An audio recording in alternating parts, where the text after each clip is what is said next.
If you've ever struggled with way too many things on your to-do list and not enough time to get them all done, you probably are ready for hiring your first virtual assistant. And in this video, I'm going to show you how to find and train a world-class virtual assistant who can actually free up a lot of your time, even if you're on a small budget or it's the first time that you're actually hiring someone virtually. Now, in the first part of the series, Chris showed you how you can actually start outsourcing small tasks on a per project basis to actually take things off of your to-do list. But now we're going to talk about hiring someone who's going to help you on an ongoing basis, someone who can be your right hand and take care of all the little things that you just don't have enough time to do. And hey, make sure to stick around because I'm going to also show you 50 tasks that you can outsource to a brilliant VA right away. And you're also going to get access to our free downloads that you can actually see and feel the relief before you even get started hiring your ideal virtual assistant.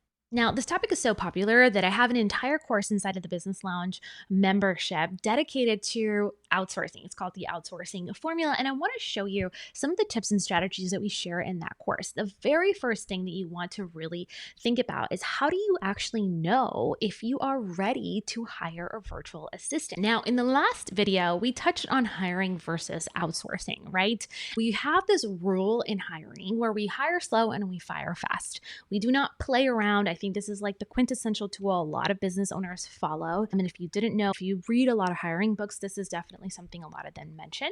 But I really like this idea of hiring to have, understanding like the two differences of hiring and having dedicated support for a specific time, whether it's full-time, part-time, or a few hours a week, versus outsourcing on a per project basis. Now, these do not need to be one or the other. Of course, you want to start outsourcing on a per project basis if you can, but once you can hire someone and can afford to hire someone on a consistent basis, do that.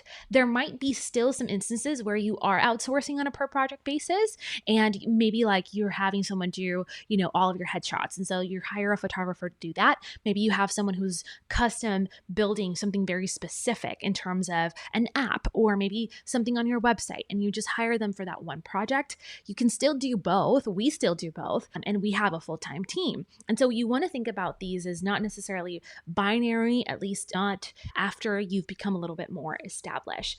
They're both fantastic. We still do both, but I want to talk to you about the outsourcing framework. And this is something that we've developed inside of our Business Launch membership that is really helpful to help understand where you're at in the growth process. The most flexible right here on the left-hand side versus the highest leverage on the right. So of course, the most flexible will be the per project outsourcing.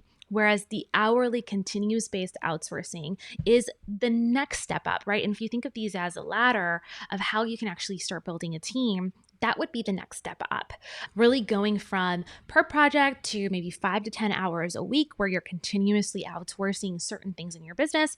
Next, going into part-time, right? 20 hours a week, and then full-time hiring. This also depends on where you're at in the online success path. And this is something, again, we developed inside the Business Launch. So you might be in the validation stage all the way up to the scale stage. In between the hustle and the breakthrough is where we actually recommend having someone to help you continuously, whether that's a couple hours a week all the way to full time. Hustle through breakthrough is where you actually start hiring yourself, seeing momentum in your business. And then profit is when you have enough to actually start hiring a full-time team. And so making sure that you know where you're at, what stage you're in, can also really help with orienting yourself and deciding how many hours a week you need. Once you know how many hours you actually need, it's time to look at your budget. And there's a couple key factors that are really important. Number one, you want to think about profitability, right? You should be profitable before you actually start hiring some help. That's kind of obvious, but I want to mention that because sometimes we get that question often. And then the second one is, do you have an income source that you're leveraging to grow your business? For example, when I first hired my virtual assistant for 5 hours a week, I knew that if I understood the return on investment for that specific position, I could actually hire a lot sooner than my competitors. And so what I did was I thought about, okay, I have 5 hours. My budget is $10 an hour, right? So it's $50 a week. That's $200 a month. And so if I could just have one more client a month, that will more than cover that person's $200 a month expense, right? And so you want to think about return on your investment. How can you hire sooner than you think? If you go out and sell more in your business, you can reinvest those funds into hiring some help. And that should in turn give you a bigger return so that you can be freed up to do the things that you do best. All right, guys, let's talk about our sponsor for today's video, and it's none other than Upwork. We've been recommending and using Upwork for more than a decade now. And so whether you need someone who can help you on a per project basis with things like scheduling or creating content, editing videos, or actually doing thumbnail work, like those of us who have YouTube channels, or you actually need someone who can be there consistently and help you grow your business, whether that's part-time or full-time, Upwork has you covered. What I love about Upwork is that they let you actually filter through your unique skill set so that you can find top talent in your budget. From content creation to email management, app development, AI coding, you're going to find top skilled talent within your budget. Plus, I really like the fact that you are protected, so you don't need to actually make a payment until you've hired someone. Their platform also has smooth communication tools so that you can actually go back and forth with your Upwork hire and finish and finalize any project or even build an ongoing relationship. So if you're ready to save time and scale smarter, head to the link in the description box below where you're actually going to get an amazing bonus for your first hire. Upwork is a total game changer, and I can't wait for you to kickstart your journey to outsourcing a lot of the things that you do day to day, free up more of your time, and get back to the things that you do best, which is growing and scaling your company. Thank you so much to Upwork for sponsoring this video, and now let's get back to the content. Let's go over a couple of the tasks that a great VA can take off your plate. And of course, we have this special download for you. So as a free gift, you can actually get this list of 50 tasks that you can outsource to a brilliant virtual assistant. It'll be linked in the description box below. And you should go through these and start highlighting some of the things that you can actually outsource.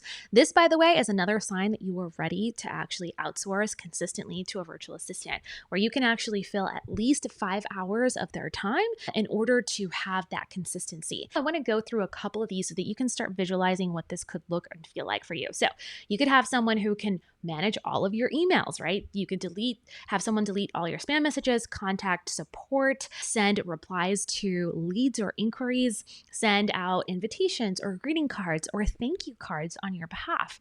Social media management. You could have someone who can plan your content, design your graphics, schedule your content, grow the number of followers that you have, follow up with people in DMs, upload your videos, manage comments on posts, create accounts and new fan pages. You can also have them work on administrative tasks like creating presentations, creating forms, researching, data mining, transcribing audios or video files, planning and booking trips, managing projects, designing layouts, testing programs, products, websites, designing your website, managing your website, or even managing your email marketing software. There's so many others, and I want you to go through these one by one. But know that there's so many things that they can do, from data entry to creating landing pages, writing guest posts, press releases, copywriting, doing a lot of the blogging, or even just managing your website.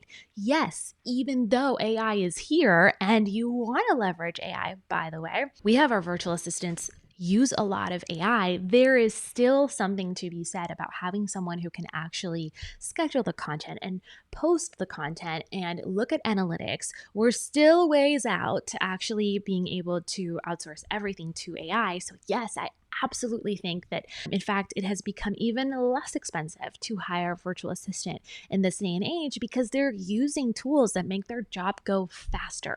And so I love being able to go through a list like this and really just highlight, hey, these are things that I need, that I am doing right now, that I shouldn't be doing. I could be spending my time marketing my business, growing my business, servicing clients, booking more customers, having more visibility, creating that course that I've said I was going to create, launching that coaching group that I said I was going to launch, designing that cool service that people have been asking me for, instead of getting stuck in the day-to-day of the weeds in your business. This is the difference, by the way, of working in your business versus working on your business. And you have to start thinking as a CEO and treating your business like the serious company that it actually is if you want to scale up to 6 figures and beyond. Now, what's really cool too about the age of AI is that now you're seeing the ability of so many virtual assistants to be able to do things that maybe you couldn't see them do 10 years ago. For example, our virtual assistant, she can edit our videos just as well as our dedicated editor. And so we got rid of our dedicated editor. Not that you should get rid of that if you have someone who's amazing. Ours was not super skilled. And so our VA actually surpassed him. And now she can handle that plus a lot of other things in our business, like designing products and creating graphics and scheduling our content that really helps move the needle forward in our business.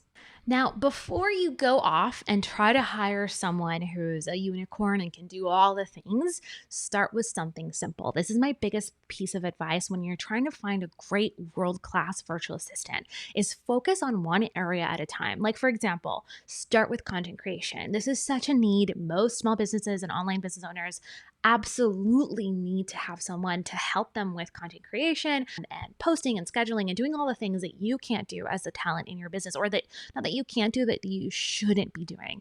All right, so now that you know what to expect, how to actually hire smarter, how to know if you're ready to hire a virtual assistant, and also you have some criteria to follow, let's talk about where to find a world-class VA. And of course, we're going to recommend Upwork. It is the tool that we have used for over a decade to find amazing VAs both abroad and also locally. Now, it's not the only site, but I do think it makes it a lot easier to use a trusted source like Upwork. And if you've never used Upwork before, there's a couple tips and tricks that we've used for over a decade. It's all documented in the first part of this video. So I'm going to link that below so you can actually walk alongside Chris. He's going to walk you through the entire platform, how to use it, how to filter, what are some of the things that you need to be thinking of to actually find your first or next world-class virtual assistant. So now it's time to post your first job. And of course, we're going to recommend that you do that via Upwork. And one of the things that you want to think about as you're posting your job is having someone who can actually do a paid assignment. Chris showed you that part in part 1. We walked you through having someone actually play with one of our YouTube thumbnails, send it back to us. We loved it. We paid her for it. And now we're using her consistently. So it's something to think about of starting on that per project basis. And then finally, I want you to actually set up a great workflow. Like, how are you going to be communicating with your VA? How are you going to be working and collaborating with someone virtually? We love using Trello and ClickUp, right? So I'm going to recommend Trello for those of you who are beginners, and those of you who are like intermediate or more advanced, or you already have an established team. I think ClickUp is fantastic. It's my favorite project management tool for people who are a little bit more advanced. So I'm going to show you what our Trello board looks like. Here is a little screenshot of that.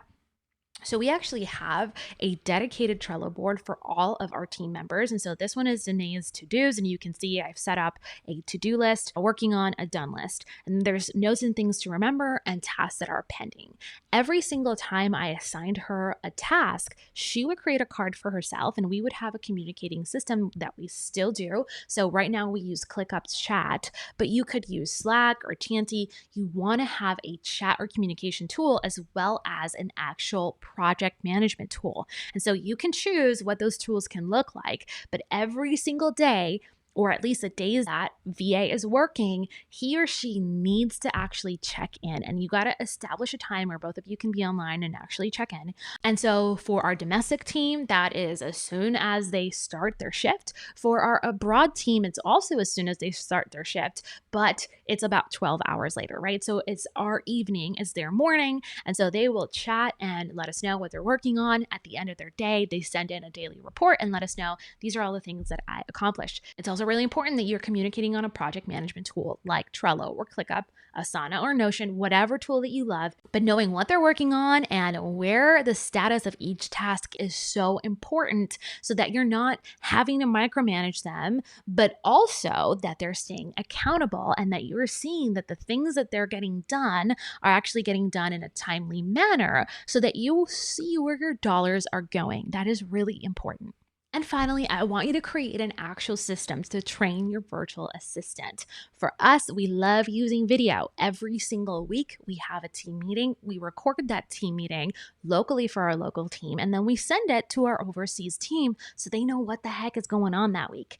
Number 2, we record the tasks that we're already doing via Screencast-O-Matic, which is now called ScreenPal. We love using it. It's like Loom. You can use Loom if that's what you use. And so when we're actually doing tasks, for example, when I was scheduling my own content, I recorded myself scheduling that content. I created a video, and then I actually put that in our training library on Trello.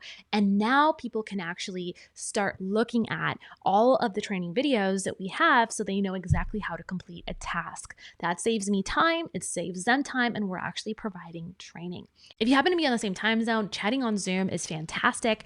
It does take an additional step, but sometimes it's necessary. And so getting on a call and just showing someone exactly what they need to do can really build a lot of clarity and help the person who you're hiring feel confident in the task that they're completing for you. Now, I am not a fan of using email to communicate with your virtual assistant, but there are rare exceptions in which that is necessary. If you are going to use email, please use bullet points, make it concise, and it would be even better if you just send them a link to a Loom video where you recorded how to complete the task. And so I hope that you're feeling more confident and more excited finding a world-class VA that can take away a lot of the stress and overwhelm of running your online business. If this video was helpful, make sure to hit the thumbs up button. Let me know in the comment section what other questions do you have about outsourcing. We'd love to answer them in the next video. And of course, I'm going to leave a special video right here on the screen where you can actually learn how to grow and scale your online business through thoughtful and intentional content marketing that turns more of your content into customers consistently so you can keep growing, keep building your team, hiring more people, and creating impact and opportunities for the ones that you care about. I hope to see you in the next episode. Un beso. Bye for now.